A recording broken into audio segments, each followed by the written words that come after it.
America. The phone number is 877-97425.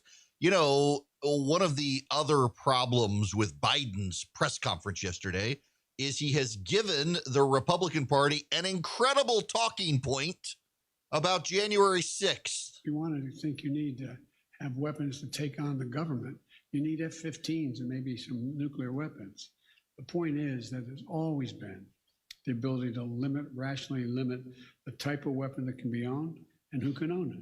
I look forward to the United States Supreme Court giving me back my right to own a machine gun based on that talking point from Joe Biden, throwing it back. Democrats would have you believe democracy nukes if you're going to overthrow the government.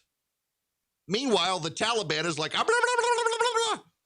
and they're about to, this is the Democrats' talking point. After months and months, every single talking head on the right who goes on television now needs to say, well, of course, January 6th was not an insurrection. Joe Biden himself says you've got to have F-15s and nukes to do that. Whether it is or not.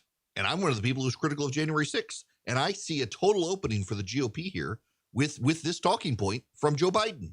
It was now, by the way, Joe Biden has said this line several times over the last several years, but it is a goal-moving line to say now in light of the Democrats and the press over the last number of months saying January 6th was an attempt to overthrow democracy. How can it be an attempt to overthrow democracy when the president of the United States himself says you've got to have nukes and F-15s to do that?